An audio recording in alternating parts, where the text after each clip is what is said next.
Now that Evo's over, I think we can make ourselves a tier list for this game, shall we? These characters are best in slot. They are very, very powerful. I don't know who's the best between these two. I don't think it'll matter that much because I think both Thresh and Ahri are likely to get nerfs. I think Thresh needs a little bit more time for some people because his confirms are extremely specific, but he is very powerful. Thresh has the best supports in the game while also being an insanely powerful character on point. He has an OTG back assist that's full screen. It's like all the projectiles in the game. You have a burst from full screen and then he tag and he just does back heavy.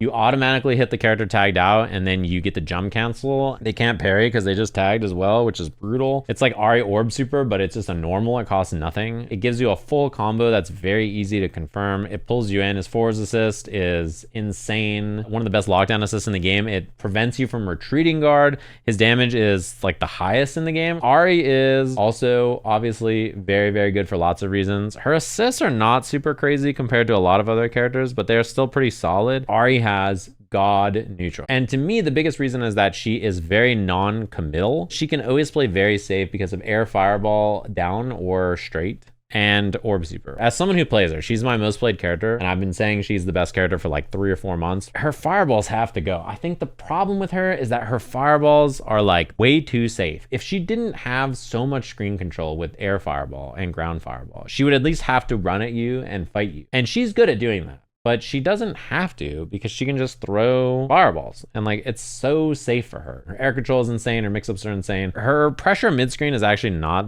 that great compared to a lot of other characters. If she's grounded, it's not very powerful if it's in the middle of the screen. Like she does LMH, S2, you just retreating guard away, nothing happens. But if it's in the corner, she does S2 and it's like the best lockdown special to tag out from in the game, basically. If she also makes contact off of a jump in, she's doing a 50-50 every time if you don't have push block. Push block also just not very good against her, unfortunately, for her corner stuff. These two are definitely the best characters. Honestly, I think Thresh is maybe better than Ahri. We might hindsight it after nerfs to these two characters and be like, you know what, maybe Thresh was the best. But I don't think he'll stay at this power level for long, so I don't really think it will matter. After this, there's a lot of other characters that I feel like probably fit in the same tier as them. I don't think it's because Ahri and Thresh are that much better than the other characters. I just think they're the two best choices for what you want to do. Like best rushdown character, best support character, highest damage. There's like a lot of acceptable orders. I'll just like put them in alphabetically. So Kali's an insanely good rushdown character. She has the worst assists in the game, except for when she's dead. Her on point control is insanely high. She has a good 50-50 with jump M versus empty jump low. She's got God neutral. Her pressure is really hard to deal with because her staggers are really good and kunai is really good and her jump H is really good. She has a really good lariat. Her S1 on the ground, she just tackles in, calls assists, is very powerful. I don't really think she's overtuned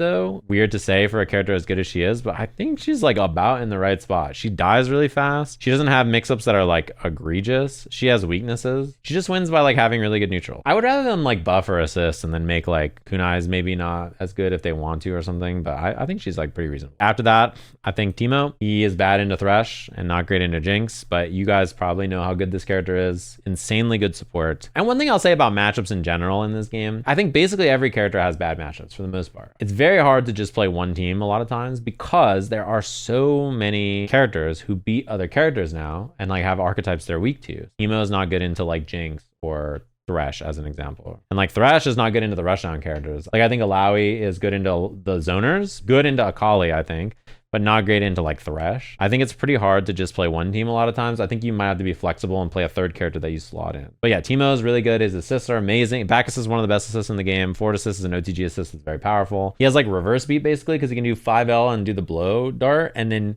hit crouching light and then do 5L again, and then it staggers and it resets his assist cooldown. It's very powerful. Float is really hard to deal with for a lot of characters. Super assist is really strong. Mushroom super gives you insane combo damage, insane Oki, insane utility in combos, gives you tag launcher, gives you double super, triple super, quad super rounds. Some of the best Oki in the game. Neutral against a lot of characters is very overwhelming to deal with, just setting up mushrooms and floating and doing darts and stuff. Alawi is also up here. Before Thresh, she had the best support in the game. I still think she offers a lot to your team. I think more importantly, like she has good anti-zoning options on point as well, and has one of the best like on hit scenarios in the game, which is hitting you. Doing Eras too, doing Tentacle Super, you're just fucked. She's like one of the best teammates for basically every single person on the team. In fact, I think she should be over here probably. I'll just like put them in alphabetically. And then there's Echo. This character is really well-rounded and good. I think it's slightly weaker probably than every other character above him. Great Oki, great knockdowns, very fast. Good mix-ups. If he gets charge clone, you're not going to block that shit. You're doomed. Good assists. They're not incredible, but they're both good. He just does everything really well. He has some matchups that are not good. I think he's not great at fighting Teemo in particular. I think that matchup's a little annoying. I don't think he's as good into zoners as the other Rushdown characters. I think Akali and Ahri are better at running at zoners than he is. He's still really good though. I told Supernoon at Combo Breaker that he should not play Echo into this Jinx Teemo shit. I was like, bro, that matchup is bad for your team. You got to get on some new shit. And then he said, nah, it's not a bad matchup. Like, I just didn't play well. Then after the tournament, he tweeted and was like, I got to get off this fuck ass team and like stop being so stubborn about my teams and thinking I could just win into bad matchups. And I was like, yeah, dude, I know. I told Lef and his team also was poop butt. Okay, next. Jinx. Insanely good in duos, especially. She's got a lot of good matchups into some important characters. She enables your other character very well. Her assist is great. Mid-range is pretty good. Her running M is pretty good. Her jump back M and jump back rockets are insanely hard to deal with. They're really annoying. She boxes well. Her level 3 is really powerful. She can like lock the screen and fill it up with a bunch of stuff and give characters lots of access to really powerful mix-ups. You call Yasuo assist, Jinx does minigun and holds it, and Yasuo runs up and throws. The screen is locked, and then Yasuo can combo off his throw mid-screen. It makes him so much more powerful. Afterwards, I would say I probably think it's Yasuo. Yasuo players type like he's unplayably bad at stuff, but he is obviously still a very good character. He gives a lot of value against projectile teams. The neutral's really good. He has a lot of threats at a lot of different spaces on the screen. Stance 2H, really threatening against a lot of characters who like want to sit up in the air. He can still mix you up with cross-up man stuff. I know people are like, yo, but you just parry the cross-up forehead, but everybody gets hit. His damage is really crazy. His medium buttons feel like poop butt to hit though, and his assists are still not amazing. He's just weaker than some of the Rushdown characters above him. He also can't stall as much anymore with Windwall, but yeah. Next, I'd say it's Braum. Does a lot of damage, has a lot of good teammates. He's a very underplayed character. I don't think he's like a popular archetype for high-level players. There are characters that just beat his ass, and there are characters that get fucked up by him. I think he fights Thresh pretty well, as an example. Really scary to fight if you don't have a good way to get behind him, if you don't have a Yasuo on your team or some cross-up option, or you can't lock him down. If for any reason you ever swing, he puts up shield for 1 frame and calls assist, you probably lost the game. Really obnoxious to fight. I think he's one of the least fun characters in the game to fight against. He is very hard to deal with. Then I'd say it's probably like Caitlyn. She gives you a lot of damage. She gives you restands, which is really nice. Projectile assists, which are usually pretty tricky to deal with. Consistent limit strikes, good Oki. She can fight in the mid screen pretty well. Of all the zoners, she probably pulls up on you and scraps the best. She has good mobility. Her air dash is really strong. Gunshot tag is like insanely good. And then I'd say it's probably Vi. This character is still really good, has good mix-ups, has good neutral. OTG assists in this game are really good. God neutral on the ground. Her only problem is her air control against the fast air characters. I don't think it's even that bad against regular characters, but her air control against Ahri, Akali, is not good. She can deal with like basically everybody else. Her HH not being puppetable in this version on charge HH is bad for her. That's like probably one thing that's really annoying, but it's not intentional. Then I'd say it's probably Darius. I think maybe Warwick's better than Darius, to be honest. I could see him as being here instead, maybe even. Warwick's really still like a threatening character. He has a lot of good stuff. The biggest thing about this character is that he's fat. He gets hit by a lot of things, but he does still have good anti-zoning options. He has amazing neutral buttons. He has really scary throw options. His front throw, really good. And then he can demon flip on your fucking head and beat wake up attack. He can one chance you really easily. He does a lot of fucking damage on a lot of hits. He always gets consistent Oki. He just sticks to you. He's really hard to get space. His forward assist also has some of the highest block stun of any forward assist. His back assist is also the best anti-air assist in the game. When it comes to Darius, same kind of thing. Darius is like very good. Hook is really powerful with assist still. His tackle and his hook assist are both amazing. Super assist is very good. Chip damage threat is very high. Damage is very high. He just struggles to get good hits mid-screen and convert into damage. He's one of the only characters that when he hits you mid-screen, he just a lot of times doesn't get anything without help. He's definitely really hard to deal with if you don't have parry. He's really held back, I think, by his mid-screen hit confirms, to be honest. And then it's the crank. I think he does a lot of things really well. He enables your other character. Mid-range buttons are quite good. Good Oki. Limit strikes off of every hit.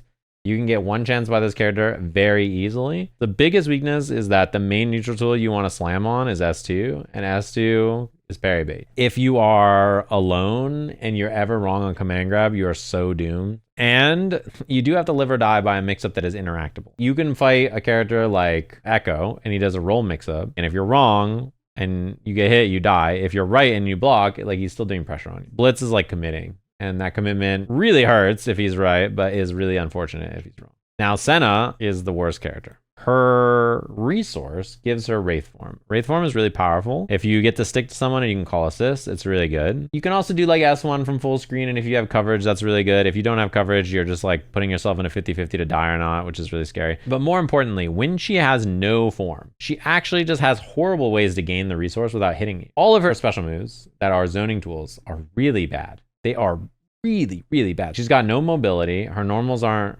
amazing, and she doesn't have a way to hit you to generate the bar a lot of times. I mean, you guys know how I am. I usually don't want to too strongly rank characters early, but I do think she is the worst character just because her base form is such a liability. If your other character is dead and you're playing base form Senna with no Wraith, you are fucked. My guess is that they thought Wraith form was so strong that like base form needs to be weak. How weak it is doesn't justify the other form. Grenade and S2 are better than her beam, but her beam is kind of butt. The only thing beam is good for is tag outs. Her assists are really good though. Her back assist is insanely good. I think Senna plus another rush on character or Thresh is very good. I think Senna Echo is very strong. I think Senna Akali is very strong. I think Senna Ari is very strong. The reason it's A and S and not like A and B and C is I don't think there's a very big power difference that like any of the characters in this tier have like that big of a gap in their power to the characters in this tier that it's like insanely noticeable. Teemo loses to Jinx as an example, right? And he's not very good at fighting Caitlyn. They're in the tier under. I could also move like these characters here as an example. Oh yeah, sure. Okay, I'll just put them together. It is Pride Month. We can move Caitlyn and Vi next to each other. I think that's reasonable. Also, I think that's probably true. So the thing about a push block is I think overall push block is too weak right now, but it is really powerful in some ways. One thing that push block does that is very important is it gives you absolute guard. So like, let me say I block high here and then I crouch block, right? While push block is active, it will block the right way for me. It's hard to like get the right timing, but basically during this, you can't be mixed up by highs and lows. Okay, this is a great example. Watch it. Now, if I don't push block, I'm gonna crouch this whole time, right? It's an overhead, you see that? Now, if I push block, you see how I crouch blocks this, but I don't get hit? So if I stand block, this hits me, right? But if I push block, you see how I'm stand blocking this low? This setup, if I just block it, I get command grab, right? But if I push block, I have throw in vuln. So that is the power of push block. And that is insanely strong. Not having to deal with the mix up at all. Here's the problem with push block. Most of the time, if the opponent uses their tag mechanic, they can cover push block. A sequence where like, I can push block and now Vi's not behind me. You could always just tag into RA and try to negate the push block. The other problem is in the corner. Push blocking is really scary. If I push block, I don't get space, and then now my second character is getting their ass beat. You see what I mean? And now I'm not out, and I have assist cooldown. And if you look at the top of the screen, look who gets their assist back first here. Watch what happens. I push block, my assist takes some damage, I get staggered, I get orb supered into the corner, and my opponent gets their assist before me. And even if I push block, I'm in the same spot. You know what I mean? Like I'm dealing with like basically the same situation. The value you gain from getting absolute guard is not very powerful compared to your assist taking a lot of damage and the assist cooldown it costs. So I wonder if they should just make it auto push both characters and if they should just push further and make the cooldown longer. Because right now you're kind of gaining like a not so powerful push block, but it's not very expensive. So it's like not super weak, it's not super strong, but it doesn't really help you a lot of times.